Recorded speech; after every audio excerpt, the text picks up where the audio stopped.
자, 계속 분류해 볼게요. 쉬는 시간에 질문이 있었는데 이거 그림 설명할 때 선생님이 이제 요 밑에 면적이 크다라는 거거든요. 그러니까 종이 숫자가 훨씬 많고 올라갈수록 큰 개념이에요. 개념은 큰 개념이고 숫자는 적어지겠죠. 여기 우리가 이제 뒤에 삼형육개 하지만 여기 잘 작고 숫자는 적지만 개념은 가장 큰 포괄적인 개념이고 밑으로 종으로 갈수록 훨씬 숫자가 많겠죠. 아스퍼질러스 속에도 엄청 많은 종이 있잖아. 이런 식으로. 그래서 이제 피라미드가 이렇게 완성이 된 거다. 자, 그 밑에 분류체계에 따른 미생물의 분류라고 나와 있죠. 자, 우리가 분류체계 연습을 한번 해볼 건데요. 어디서부터 가냐면 개부터 갑니다. 그죠? 개. 제가 예전에 이제 워크북 시스템엔 여기에 전부 다 채워넣는, 지금 제가 봤을 때 지금 작년보다 굉장히 한가합니다. 작년에는 빈칸이 엄청 많아가지고 계속 바빴거든요. 저도 바빴어요. 계속 써줘야 돼가지고. 근데 이제 모두 거의 다 워크북 중에 한 8, 90% 정도 채웠어요. 다. 이 책이 이제 기본서 형태이기 때문에 워크북처럼 나갈 수 없어서 거의 다 채워져 있는 대신 설명에 집중해야 됩니다. 안 쓰다고 놀면 안 됩니다.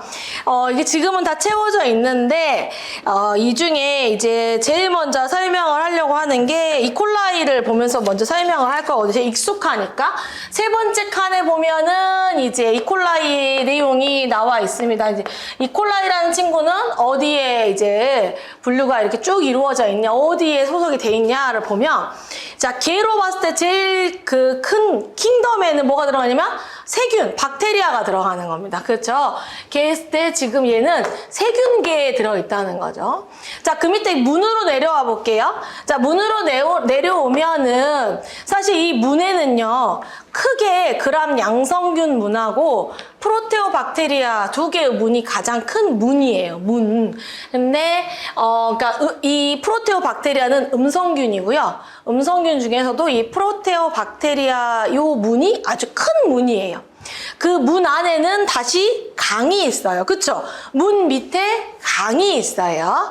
자, 그 강 중에서도 이콜라이는 어떤 강에 들어가냐면 감마 프로테오 박테리아 강에 들어가는 겁니다. 잘 쫓아오고 있죠. 세균계, 그 다음에 프로테오 박테리아 문, 감마 프로테오 박테리움. 왜냐면 알파도 있고 베타도 있고 감마도 있고 엡실론까지 있어요. 근데 그 중에 이콜라이는요, 에스치리치아 속은 이 감마 프로테오 박테리아 문에 있고요.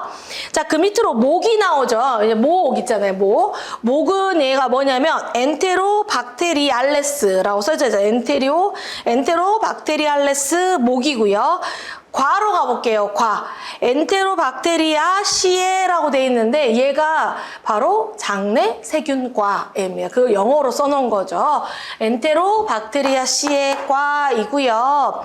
그 다음에 속은 에스체리치아 속이고 종은 콜라이다라고 합니다.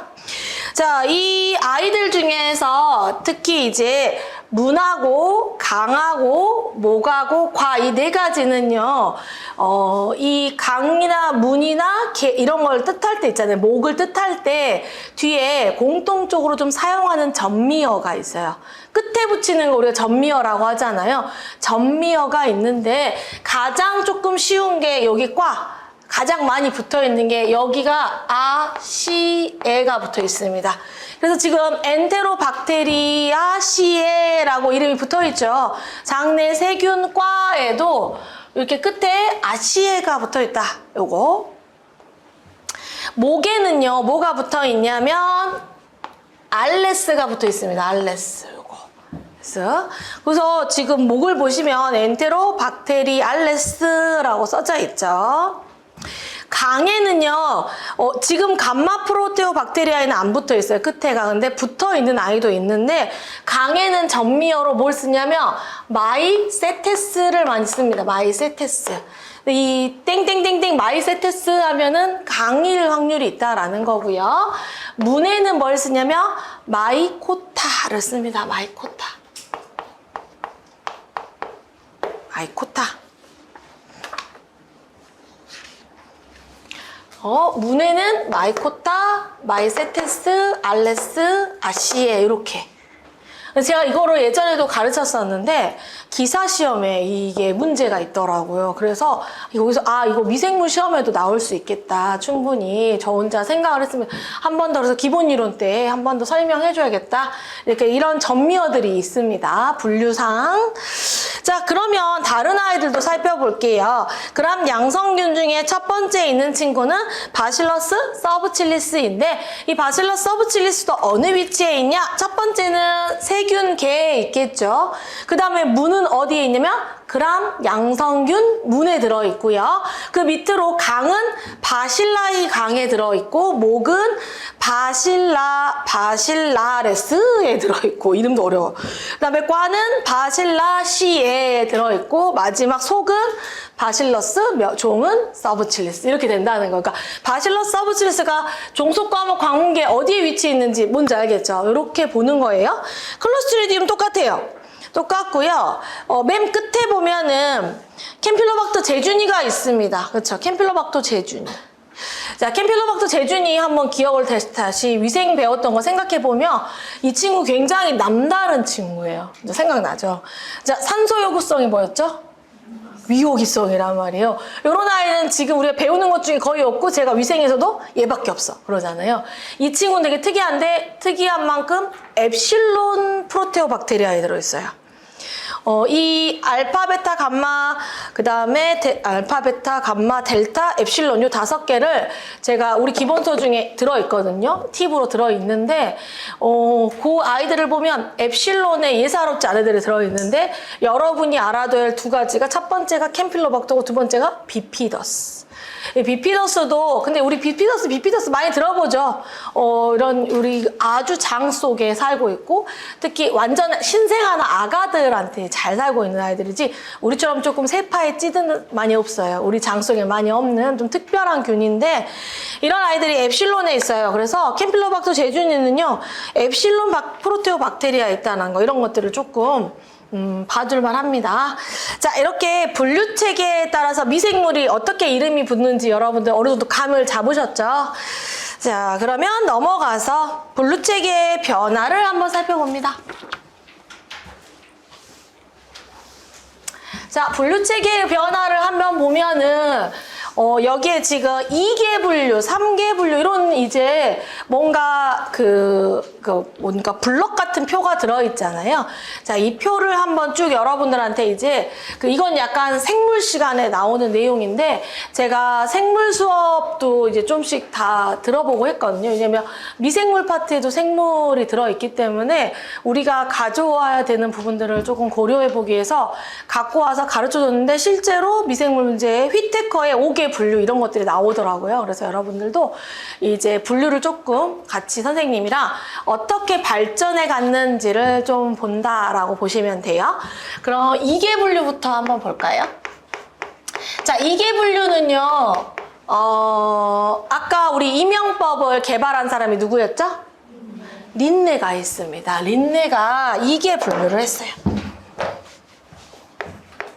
자, 린네가 2개 분류를 이렇게 이제 처음으로 발표를 합니다.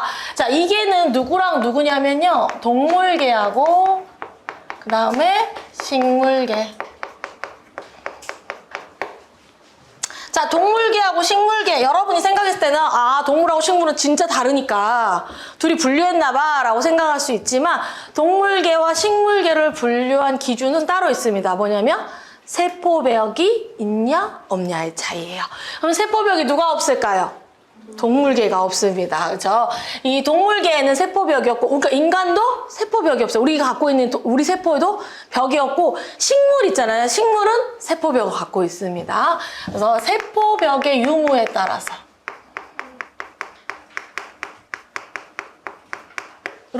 이게 분류를 한 거예요. 린네가 세포벽이 있는 애와 없는 애를 그냥 구분한 거예요. 지금 우리가 남자 여자 구분하듯이 아주 단순한 분류죠. 한마디로 이렇게 이게 분류를 했고 이 친구는 세포벽이 있고 이 친구는 세포벽이 없습니다. 그럼 미생물은 세포벽이 있잖아요.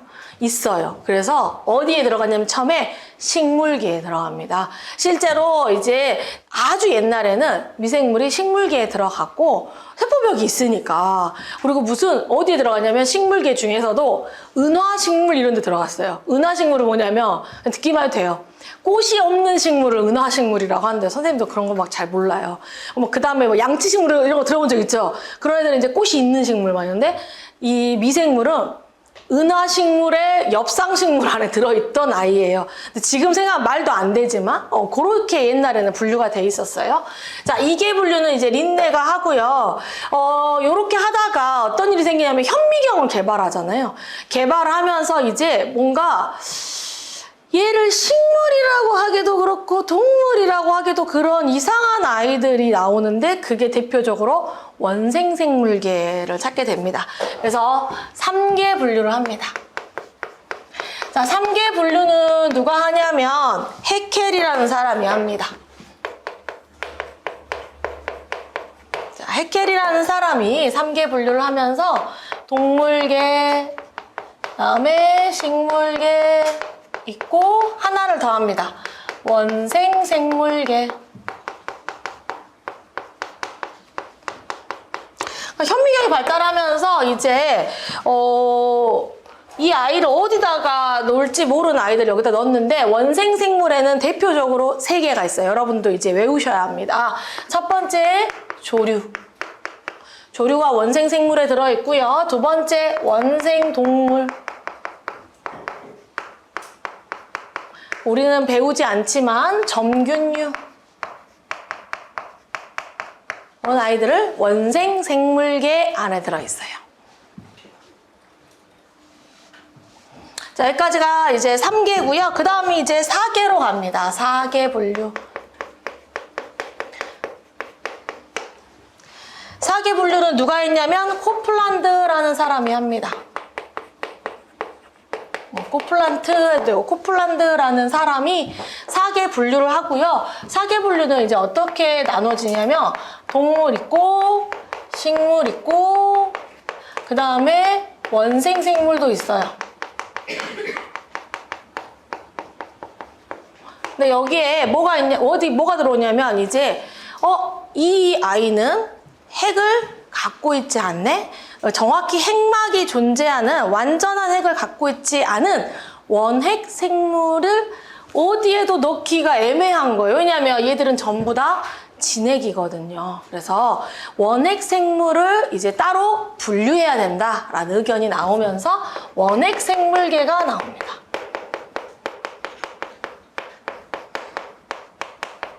말 그대로 원핵 세포를 갖고 있는 아이들이에요.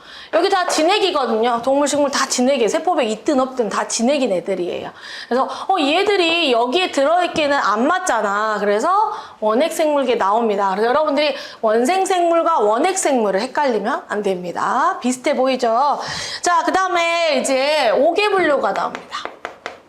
자, 5계 분류는 바로 휘테커라는 학자가 합니다.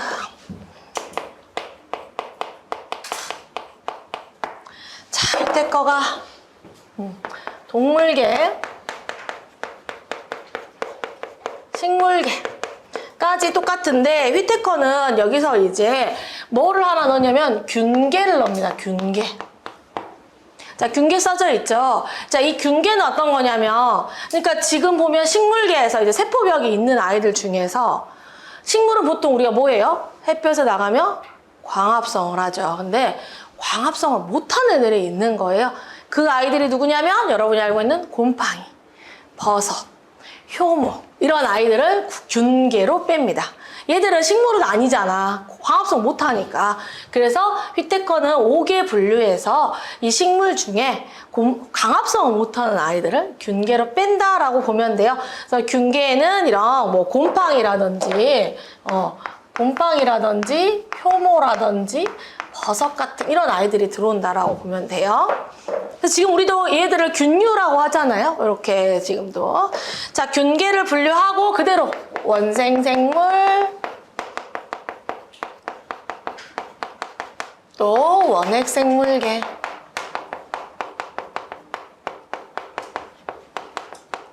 자, 이렇게 5개를 분류하고 현재는 이제 6개까지 나와 있는 상태입니다. 근데 삼역 6개. 현재는 이제 가장 최근에는 삼역 6개로 분류를 하고 있고, 이 분류를 한 사람은 우스입니다. 우스라는 학자이고, 이 삼역 6개를 이제 분류한 건 더 이제 발달해서 현재는 우리가 DNA 분석까지 다 들어가기 때문에 전자현미경도 나왔고, 이제는 뭐 현미경뿐만 아니라 전자현미경까지 발견돼 있어서 이제 이 우스가 이제 삼역 6개를 발표하는데요. 현재 그 생물도 똑같이 가르치시더라고요. 이게 삼역 6개가 이제 가장 마지막에 발표된 거지만 5개의 휘테커가 한 5개도 많이 써요. 실제 우리 시험에도 5개가 나온 적이 있습니다. 그러니까 5개, 6개 둘 다 알아놓으시면 될 것 같아요. 왜냐면 얘 6개는 가장 최근이니까, 그리고 삼역이 들어있으니까 6개도 알아놓고 5개도 이제 이렇게 5개로 분류하는 것도 이렇게 알아놓습니다. 근데 우스는 이제 휘테커와 차이점이 뭐냐면, 우선 동물계가 있고 식물계가 바로 안 나오고, 그 다음에 누가 나와요? 균계가 나오죠. 그러니까 균계가 위치가 달라집니다. 그 이유는 뭐냐면 이 균계에 있는 아이들이 식물보다는, 그러니까 동물에 조금 더 가까운 특징을 갖고 있다 해서 균계의 위치가 동물, 식물, 균계가 아니라 동물계, 균계, 그리고 식물계 이렇게 바뀝니다. 자, 그 다음에 원생생물 똑같아요. 이렇게 하면 4개잖아요. 원핵생물계가 둘로 나누어집니다. 그러니까 원핵생물이니까 원핵세포, 원시핵 갖고 있는 아이들 중에 도저히 둘을 같이 놓을 수 없다라고 이제 학자가 본 게 뭐냐면 고세균계입니다. 자, 이 고세균계 아이들은 이제 어떤 아이냐면은, 이 고세균계는 화산, 온천, 염전 이런 데서 자란 아이들입니다. 그러니까 이게 어떤 뭐 너무 특수한 환경이잖아요. 화산에서 사는 애들, 온천에서 사는 애들, 그다음에 염전에 사는 아이들 있잖아요. 이 아이들을 일반 세균하고 같이 묶어서 분류를 하기에는 우선 사는 곳도 다르고 특징도 다르지만 생김새도 다르고 이 구조도 다릅니다. 그래서 이 아이들을 따로 뺐어요. 고세균계라고 했어요. 그러면 우리가 이제 지금까지 알고 있던 세균은 그냥 세균이라 하기에는 헷갈릴 수가 있어서 고세균은 따로 빼면서 우리가 알고 있는 그런 일반적인 세균들을 진정세균이라고 했어요. 그래서 토탈 6개를 만들게 됩니다. 수가. 정리됐죠? 자, 그리고 삼역은 아주 간단합니다. 삼역은 뭐냐면 동물계, 균계, 식물계, 원생생물계, 여기까지가 이제 진핵식물역, 여기에 해당이 되고, 그 다음에 고세균역, 그 다음에 진정세균역.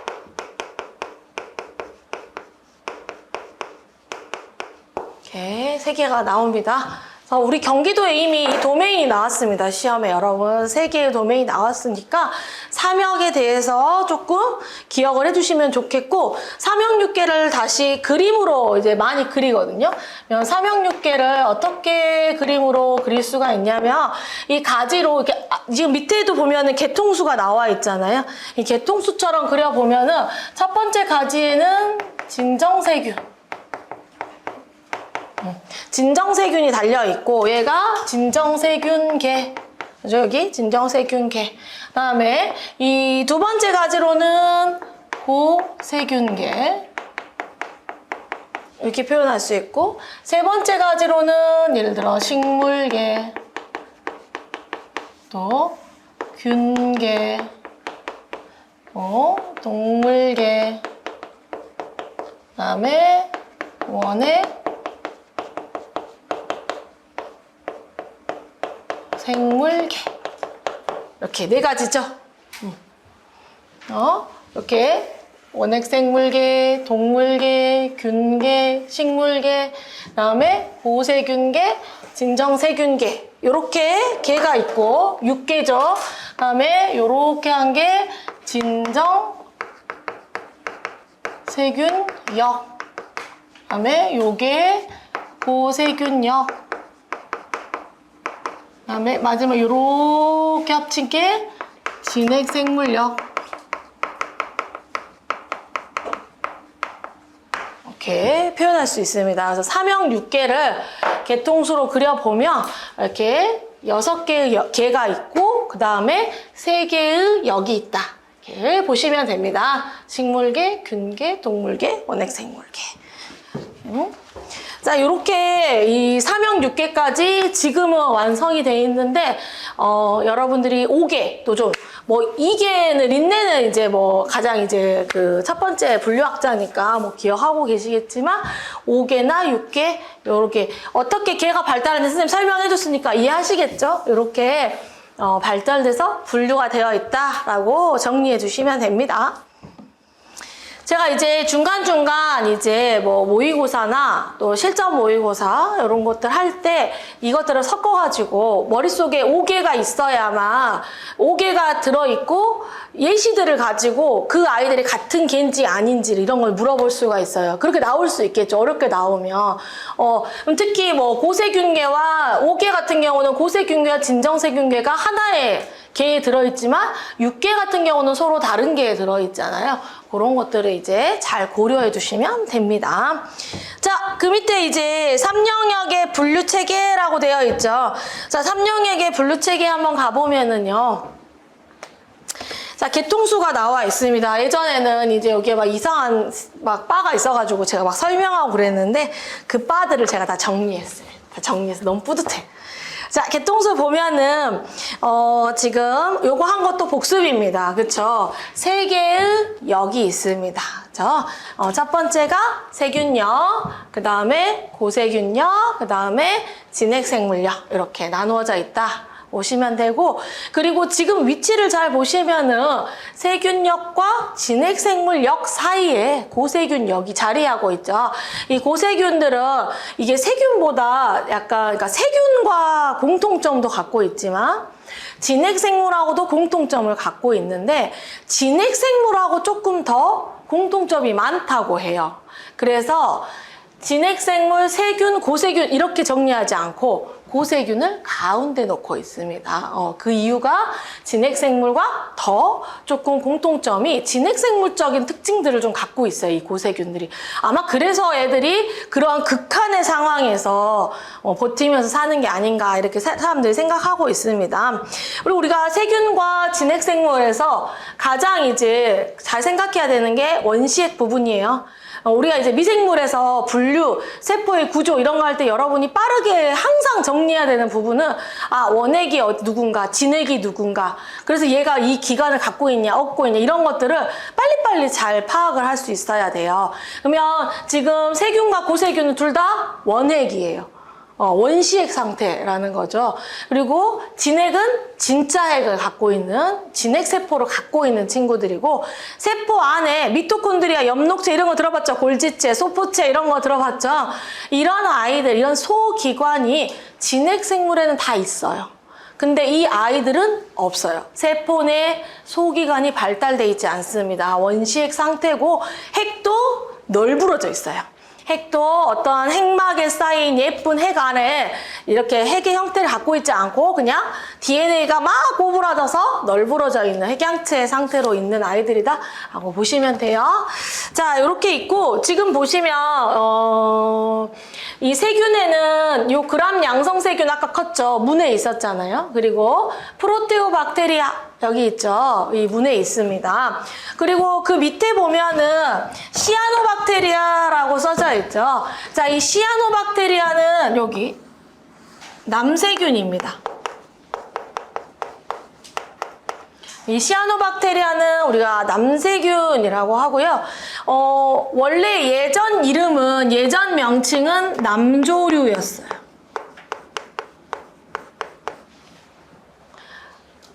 남조류. 우리 조류 중에 이런 거 들어봤죠? 갈조류, 녹조류, 홍조류 이런 거 들어봤잖아요. 얘가 갖고 있는 색소에 따라서 이름이 붙어 있어요. 뭐 미역, 다시마 이런 거 다 조류잖아요. 그런데 얘도 원래는 남조류였는데 조류는 결정적으로 진핵세포를 갖고 있어요. 자, 봐봐. 원생 생물계에 있었죠. 조류는 진액을 갖고 있어요.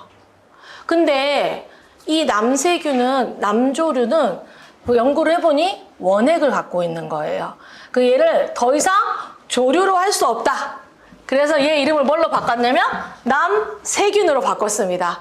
근데 문제는 뭐냐면 미생물학 책에 아직 남조류라고 되어 있어요. 그래서 얘를 조류 파트에서 배울 건데 도저히 제가 그 양심상 얘를 넣을 수가 없어가지고 박스 처리했습니다. 제가 워크북 때도 박스 처리했거든요. 근데 이거 아주 정확히는 남세균이 맞아요. 근데 남조류로 나올 수 있기 때문에 나오는데 혼자 막 문제 오류야 막 이럴 수 없어요. 그냥 풀어야 돼요. 그렇죠. 그래서 남세균이 남조류지만 지금 어디에 위치하고 있다? 세균 파트에 있다. 조류는 어디 파트에 있겠어요? 원생생물 파트에 있어야 돼요. 그렇죠. 진액 파트에 있어야 되는 게 맞아요. 자, 이렇게 달라져 있고 나머지 뭐 스피로에타라든지 뭐 플라우박테리아든 서머토가 아키펙스 이런 애들이 다 세균 파트고요. 자, 이 노란 선을 따라가면 여기가 이제 고세균입니다. 고세균 이제 바로 뒷장에서 배울 건데요.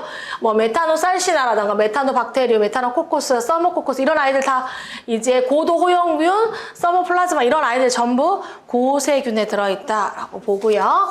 자, 진핵생물로 가보면은요 동물 있고요. 그 다음에 뭐 균류, 식물, 그 다음에 점균류, 엔트아메바라고 있는데 아메바 뭔지 알죠? 아메바 들어본 적 있죠? 얘도 원충입니다. 그래서 원생생물 쪽에 있어요. 그래서 아메바도 여기 들어있고 선모충류 있고 편모충류 있고 얘는 트리코모나드 이런 것들이고 여기 밑에 마이크로스포리디아라고 있는데 얘는 미포자충입니다.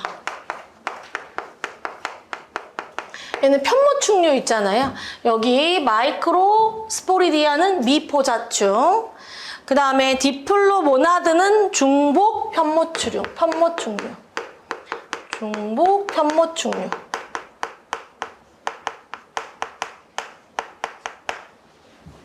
다 이제 이런 아이들이 다 원생동물 쪽.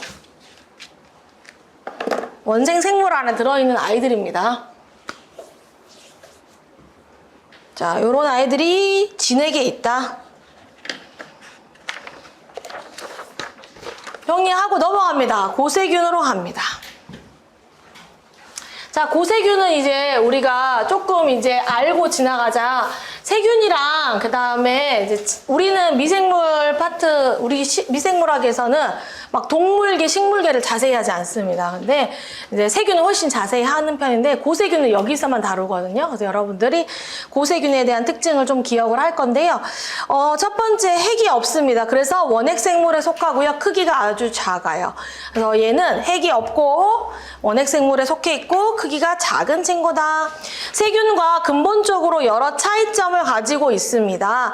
근데 또 진핵생물하고도 확연히 다른 특징이 있기 때문에 둘 중 어느 쪽에도 속하지 않는 새로운 생물군으로 분류를 해뒀다. 그럼 진정세균과의 차이점 3번 보세요. 그럼 이 차이점 중에 확연히 조금 우리가 기억해야 될 차이점이 뭐냐면 첫 번째, 세포막을 구성하는 지질의 형태. 두 번째, 세포벽의 구성. 이렇게 두 가지를 꼭 기억해둬야 됩니다. 자, 세포막을 구성하는 지질의 형태 한번 볼까요? 자, 우리 이거 본 적 있죠? 이 그림. 지금 우리 여기 밑에 여기 써져 이 그림 있고 그 다음에 이 그림을 본 적 있어야 되는데 이게 또 이렇게 그려져 있으니까 되게 다르게 보이긴 할 것 같아요. 근데 세포막을 한번 선생님이 설명을 해보려고 그림을 열은 거고 지금 우리 여기가 지금 뭐냐면 영어로 써져 있지만 박테리아하고 유캐리아가 지금 진핵생물입니다. 그러니까 우리 인간도 다 진핵생물에 들어있잖아요. 그러면은 세균이나 진핵생물 다 똑같은 세포막을 가지고 있습니다. 우리 세포막 선생님이 위생할 때 이렇게 그렸던 거 기억나죠? 이렇게 이중충으로 인지질 콩나물 머리처럼 생긴 게 이렇게 이 지방산 부분이 안쪽을 바라보고 있다라는 거 있잖아요. 요게 지금 이겁니다. 이렇게 이렇게 생겼다고. 양쪽을 바라보고 있죠. 세포막이. 우리는 인지질이 이렇게 이중층으로 세포막을 이루고 있는 형태인데 고세균은 다른 형태를 갖고 있습니다. 이 고세균 같은 경우는 지금 여기가 지금 밑에 있는 그림이 박테리아고요. 밑에 있는 그림이 박테리아고 위에 있는 그림이 아케아가 지금 고세균을 뜻하고 있어요. 그래서 위에 있는 그림이 고세균인데 우선 첫 번째 지방산의 구조가 다릅니다. 지방산의 구조가 어떻게 다르냐면 얘는 지금 우리가 알고 있는 거 있잖아요. 뭐 스테아릭 액시드 뭐 이런 지방산들 일반적인. 그래서 이렇게 쭉 나열이 되어 있는데 중간중간 가지가 없습니다. 근데 고세균은 중간중간 뭐가 있어요? 가지가 달려 있어요. 실제로 가지가 달려있는 형태 첫 번째 차이점은 지방산의 형태가 보면 이게 지방산이 이렇게 있잖아요. 지금 양쪽으로 다 있는데 얘는 가지가 없는데 고세균을 보면 다 가지가 이렇게 달려있죠. 그리고 이 세균은 어떤 형태냐면 이렇게 이중층으로 되어 있잖아요. 근데 얘는 이중층이 아니면 연결되어 있어요. 연결되어 있는 형태. 지방산에 가지가 달려있는 형태라는 게 차이점이 있고, 자, 두 번째 차이점은 여기 있는 링키지가 조금 다릅니다. 링키지가 다른데, 우리 요거 잘 보면 선생님이 맨날 그리던 그림인데 이렇게 예쁘게 그리다가 잘 모르는 건데, 선생님도 맨날 그렸어. 여기다가 이렇게 인산 이렇게 맨날 그렸던 그림입니다. 잘 보면 여기 인산 있잖아요. 그죠? 인산 있고, 그다음에 이게 뭐예요? 글리세롤. 글리세롤 있고 그 다음에 지방산이 2개 있어요. 그죠? 지방산 2개 있어요. 이 부분을 잘 확대해 보면은 이렇게 COO 에스터 결합입니다. 에스테르 똑같은 말이에요. 에스테르 결합하고 있어요. 그러니까 우리 인지질 그러니까 그 중성지방은 우리 그래서 제가 막 이미 화학적 식중독 할 때도 뭐 에스터 결합 끊어진다, 에스테르 결합 없어진다 이런 얘기 하잖아요.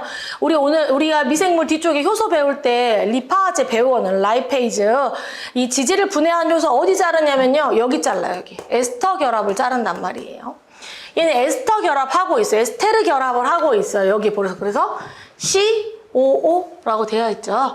그런데 고세균은 어떻게 되어 있냐면 CO로 되어 있습니다. 그러니까 이 박테리아랑 인간 전부 다 COO인데 고세균은 이렇게 에테르 결합하고 있어요. 중간에 C와 C 사이에 O 하나 들어있잖아요. 요걸 에테르라고 하죠. 화학 배우니까요. 화학 배우니까 에테르 결합.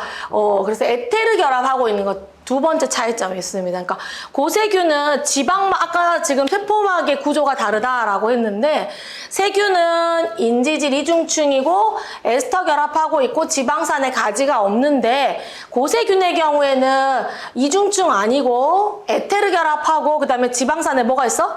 가지가 있어요. 뾰족뾰족 이렇게 뭔가 곁사슬이 달려 있어요. 얘가. 이렇게 곁가지 같은 것들이 달려있는 형태다라고. 둘의 차이점 아시겠죠? 그리고 이제 그 첫 번째가 세포막의 차이점. 두 번째는 세포벽의 차이점은 어디서 할 거냐면 뒤쪽에 가서 비정형적 세포벽을 가진 미생물 할 때 할 거예요.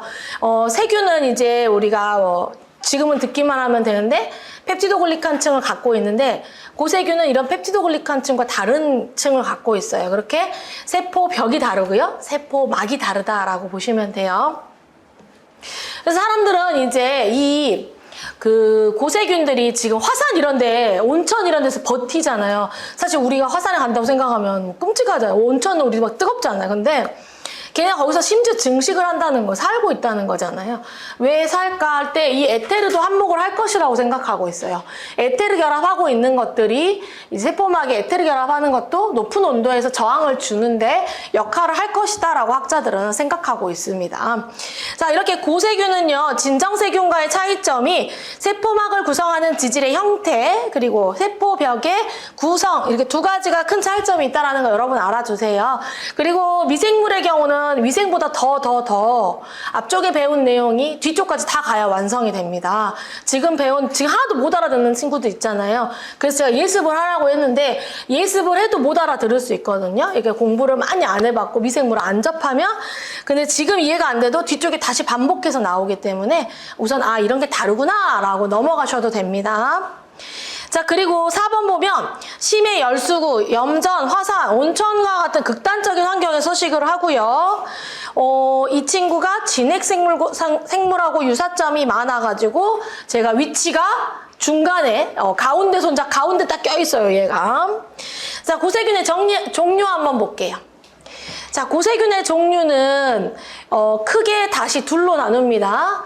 유리 고세균 문이 있고 크렌 고세균 문이 있습니다. 고세균은요, 유리 아케오타가 있고 크렌 아케오타가 있습니다. 지금 보면 문이잖아요. 근데 오타로 끝난다. 그죠? 아까 뒤에 문의 전미어가 뭐로 끝난다고? 마이오타, 써졌잖아요. 그죠? 그래서 마이코타라고 있었잖아요. 그러니까 이런 것도 조금 생각해 볼 수 있어요. 그래서 문이, 얘는 아케아가 이제 고세균을 뜻하거든요. 그래서 아케오타. 그럼 유리 고세균 문에 3개가 있습니다.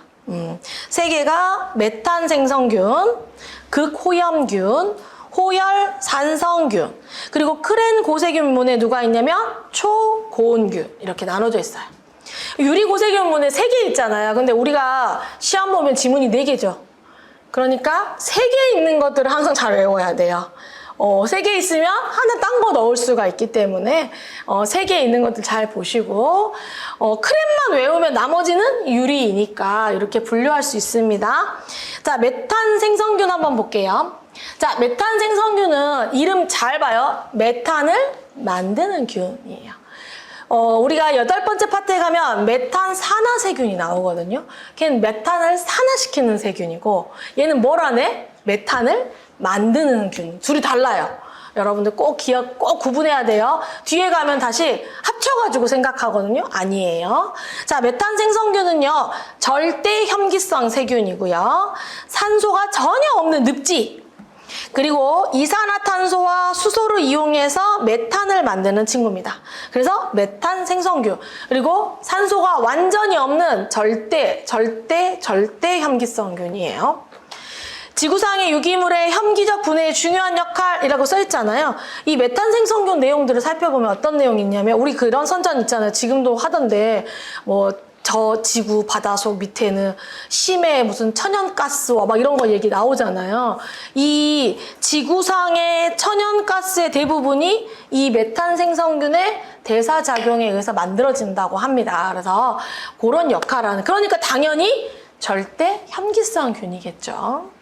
자, 극호염균 갑니다. 익스트림 갑니다. 굉장히 뭔가 극한의 짜릿한 즐거움 할 때 익스트림 하러 가자 이러잖아요. 똑같아요. 앞에 익스트림이 붙어있다는 거는 웬만하게 짠 애가 아니라는 거예요. 진짜 짠 걸 좋아하는 친구고요. 염분이 아주 많은 곳에 생존을 하고 있고 예시로 염전. 근데 얘는 메탄 생성균과 유사하긴 한데 산소를 요구하는 친구입니다. 이런 것들이 달라요. 자, 호열 산성균을 한번 보면은요, 얘는요, 열도 좋아하고, 산에서도 잘 자란다. 이 2가지를 생각할 수 있습니다. 60도씨 정도의 온도, 그리고 낮은 pH에서 잘 자라는 특성을 갖고 있고요. 세포벽이 없어요. 그 옆에 괄호 하나 써놓을까요? 괄호 쳐가지고, 마이코 플라즈마와 유사. 플라즈마와 유사하다.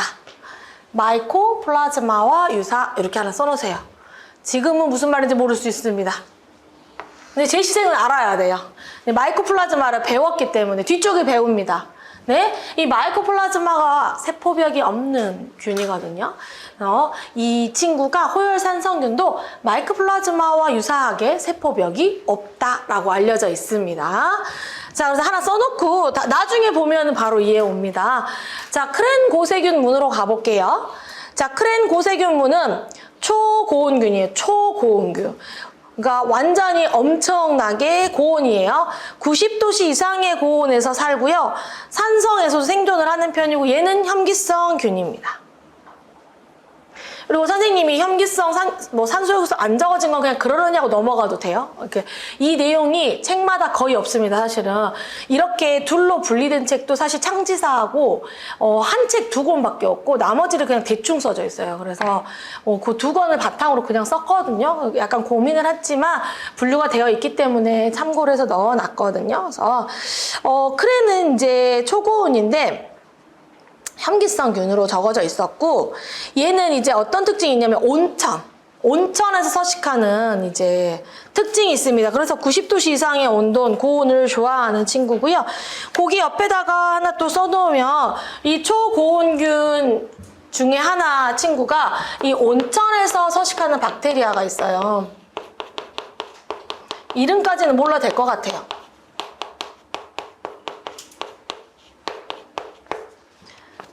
세균인데 이 세균을 통해서 그럼 세균이라고 하면 또 헷갈릴 수도 있죠. 고세균이죠. 그러니까 서식하는 미생물 또는 균이라고 쓰고 자, 이 친구로부터 분리한 효소가 있는데요. 자, 이 효소 이름이 택폴리머레이즈예요.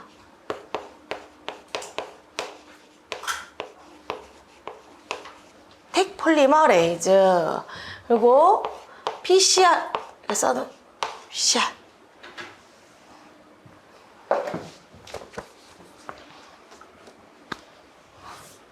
이 균 이름에 요 TH가 들어가요. 뭐 이런 이름이거든요. 그래서 이 폴리머레이즈라는 거는 우리나라 말로 하면 중합효소예요. 중합효소. 뭔가를 이제 합성하는 효소죠. 중합효소입니다. 이 PCR, 우리 PCR 다 들어봤죠? PCR을 할 때, 중합효소가 필요한데, 그 효소로 이 온천에 서식한 이 친구가 만드는 효소를 분리해서 그 효소를 사용하게 됐어요. 왜 그러냐면 이제 PCR을 해보신 분도 있고 안 해본, 근데 여기는 학부적으로 대다수니까 PCR을 안 해본 경우 훨씬 많은데 PCR을 하게 되면 우리가 DNA가 2가닥이잖아요. 근데 2가닥 중에 한 가닥을 쓰기 때문에 이 2가닥을 뜯어내야 됩니다. 뜯어내려면 고온을 주게 돼 있어요. 고온을 주면 중합효소는 효소니까 우리 몸에 있는 중합효소, 우리 DNA 복제하잖아요. 우리 몸에서도 복제하는데 우리 몸에 있는 DNA 그 중합효소 같은 애들을 쓰면 이 고온을 주게 되면 효소가 파괴가 돼버리니까 중합을 할 수가 없는 거예요. 근데 이 친구는 아주 고온에서 증식한 아이잖아요. 거기서 버티면서 복제를 하는 애니까 이 중합효소가 고온에 최적화되어 있는 거야. 활성을 잃지 않아. 그래서 얘를 뽑아다가 PCR을 할 때 이 효소를 사용하면 PCR이 잘 됩니다. 그래서 현재 이 택폴리머레이즈는 다음에 PCR 할 때 다시 설명해 주겠지만 누구한테서 분리한 거냐면 요 초고온균으로부터 분리한 효소다. 이렇게 보시면 됩니다. 자, 11페이지로 가보면 각 영역별 미생물 특징이 나와 있잖아요. 근데 각 영역별 미생물 특징은 이 내용이 여기에 나오는 표현들이 현재는 알아들을 수 없는 표현이 너무 많아서 제가 항상 언제 하냐면 2번째 파트 세포가 끝나고 나서 다시 돌아와서 이 표를 살펴볼 겁니다. 넘어갑니다. 자, 2번째 챕터는 미생물학의 역사와 발전입니다. 자, 이제 지금까지는 조금 이제 되게 선생님이 쉽게 말해준다고 했지만 막 갑자기 막 아케오타 막 이런 거 진짜 처음 들어봤기 때문에 되게 어려울 것 같은데 지금부터는 이제 이렇게 미생물이 발전했구나, 역사를 듣는다 이렇게 생각하시고 들으시면 됩니다. 자, 초기 지금 제가 이제 그 내용을 초기 자연 발생설과 생물 속생설, 그리고 그 다음에 황금기, 그리고 화학요법의 시대 개막, 마지막으로 분자생물학 발전까지 이렇게 5가지로 구분을 해뒀거든요. 시기별로 딱 떨어지는 건 아닌데 이렇게 구분되어 있는 책이 있는데 그 책이 조금 잘 정리가 돼 있어서 그 책을 바탕으로 했고요.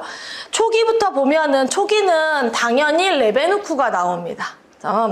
이 레베누크와 훅이 나오거든요. 이 거의 약간 보면은 동시대 사람이에요. 둘이 보면 완전히 떨어져 있진 않고 비슷한 시대를 이게 레베누크가 32년생인데 훅도 35년생이거든요. 그러니까 동시대에 태어나서 이제 비슷한 시기에 이런 둘 다 비슷한 행동을 하거든요. 근데 사람들은 주로 이제 레베누크로 기억하고 있습니다. 훅 입장이 좀 슬플 것 같긴 한데 결정적으로 현미경을 개발한 사람은 레베누크이기 때문에 레베누크를 기억하는데 훅도 뭐를 했냐면 복합 광학 현미경을 조립을 하고 얘가 이제 뭐 코르크라던가 이런 것들을 관찰을 했고요. 우리가 세포를 셀이라고 하죠. 셀. 이 셀이라는 용어를 만든 사람으로 이제 조금 정리가 돼 있습니다.